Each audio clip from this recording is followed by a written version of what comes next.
तरफ को जाती है। दूसरी बात इसमें बड़ी इंपॉर्टेंट, जो सबसे इंपॉर्टेंट चीज आज की है, वो है रुके हुए रिजल्ट को लेकर, जिसको लेकर बहुत सारे जो हमारे व्यूअर हैं वो बार बार बात करते रहते हैं कि जो रुका हुआ रिजल्ट है उसकी जो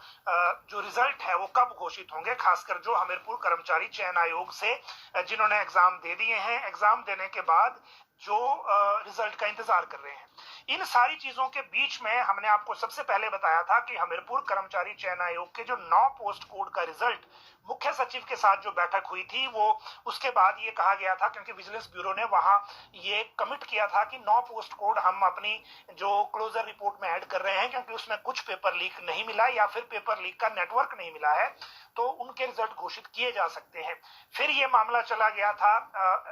ये लोक सेवा आयोग के पास। लोक सेवा आयोग ने हमीरपुर आयोग से 9 पोस्ट कोड का रिकॉर्ड मंगवा लिया था। रिकॉर्ड मंगवाने के बाद जब यहाँ रिकॉर्ड खोला गया तो वो रिकॉर्ड अधूरा पाया गया, और उसमें अधूरा ये है कि जिन भर्तियों में जो बहुत सारे लोग कह रहे हैं कि ड्राइंग मास्टर की रिजल्ट डिक्लेयर करिए या फिर बाकी मामलों में करिए, जो 9 पोस्ट कोड का रिजल्ट हमीरपुर कर्मचारी चयन आयोग से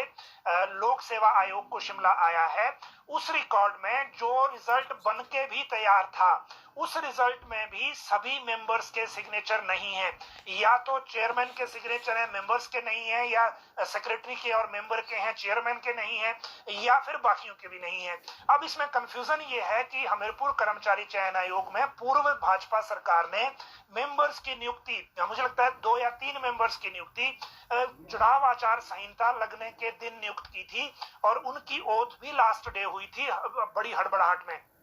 और यही वो वजह है कि उसके बाद के जितने रिजल्ट हैं वो भी, और उससे पहले के जितने रिजल्ट बन के तैयार हो गए थे उनमें भी सिग्नेचर कंप्लीट नहीं है। ना मेंबर्स के हैं, या तो मेंबर्स के नहीं है सभी के, या फिर चेयरमैन के हैं तो बाकी मेंबर के नहीं है, या फिर सेक्रेटरी के हैं तो फिर बाकियों के नहीं है। रिजल्ट कोई भी जब घोषित करता है कोई भी भर्ती एजेंसी, तो सभी मेंबर्स के सिग्नेचर होने चाहिए। अगर आपको भर्तियों के मामले में जो पुराने लोग हैं उनको याद हो, पब्लिक सर्विस कमीशन ने एक बार जब जल शक्ति विभाग आईपीएच होता था तो उसके एईज की भर्ती की थी, एसडीओज की, और जब वो रिकॉर्ड हाई कोर्ट गया, क्योंकि उसमें झगड़ा किसी और तरह का था उस भर्ती में, लेकिन जब भर्ती का रिकॉर्ड हाई कोर्ट गया तो एक मेंबर ने, पब्लिक सर्विस कमीशन के एक मेंबर ने रिजल्ट पर सिग्नेचर नहीं किए हुए थे, और हाई कोर्ट ने जो केस था उस केस के कंटेंट में जाए बिना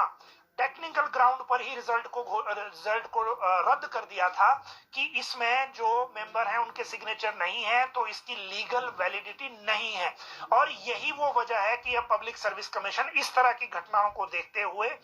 जो सिग्नेचर कंप्लीट नहीं है हमीरपुर आयोग से जो रिजल्ट आया है उसके मामले में, अब कोई भी इमीडिएट स्टेप आगे नहीं ले रहा है, खासकर उस रिजल्ट को फिर से स्क्रूटनाइज किए बिना। इस स्क्रूटनी के लिए पब्लिक सर्विस कमीशन ने अपने 2 मेंबर हमीरपुर भेजे हैं। कल ये लोग, मेंबर का मतलब कमीशन के मेंबर नहीं, लेकिन 2 कर्मचारी जिसको आप कह सकते हैं, ये मेंबर कर्मचारी हमीरपुर गए हैं, और ये जो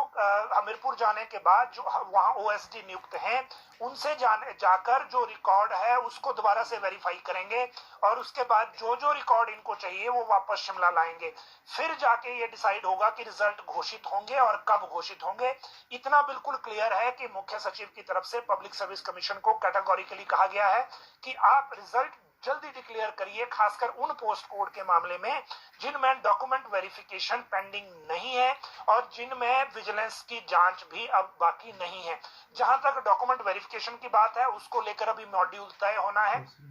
और पब्लिक सर्विस कमीशन ही करेगा वो भी, लेकिन अभी एक मॉड्यूल नहीं बना है, उसके बाद फिर पता लगेगा कि वो किस तरह से होंगी। दूसरी बात, आज मुख्यमंत्री दिल्ली से जब फतेहपुर पहुंचे तो वहां पर जो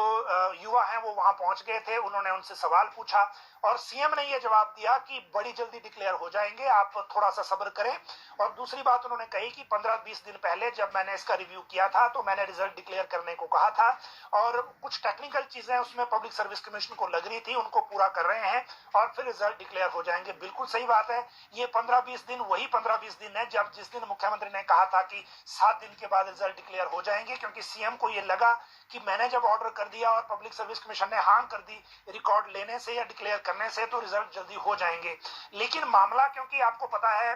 जो लीगल भी है, विजिलेंस भी चल रहा है बीच में, तो पब्लिक सर्विस कमीशन कोई ऐसा स्टेप नहीं लेना चाहता कि बाद में वो कुछ उलझे चीजें, और इसी वजह से थोड़ा सा टाइम लग रहा है। लेकिन सरकार की इंटेंशन भी रिजल्ट घोषित करने की है, मुख्य सचिव की डायरेक्शन भी ऐसी है, और पब्लिक सर्विस कमीशन सिर्फ जो टेक्निकल चीजें कंप्लीट चाहिए होती हैं, औपचारिकताएं पूरी चाहिए होती हैं, उनको पूरा करने के लिए कर रहा है। बहुत सारे जो हमारे व्यूअर हैं वो बार बार ये कहते रहते हैं कि मीडिया वाले भी एग्जैक्ट इंफॉर्मेशन इस बारे में नहीं ला रहे हैं, इसलिए रिजल्ट डिक्लेयर करने में देरी हो रही है। ऐसा बिल्कुल नहीं है। जब तक हमारे सामने कोई नई चीज नहीं आए तब तक रोज पुरानी चीजें बताने का कोई फायदा नहीं है। और दूसरा, एटलीस्ट हमारे मामले में आप ये भरोसा कर सकते हैं कि हम वही बात आपको बताएंगे जो फाइल पे चल रही है या जिस बारे में डिसीजन होने वाला है। आप सब लोग लाइव जुड़े, बहुत बहुत शुक्रिया।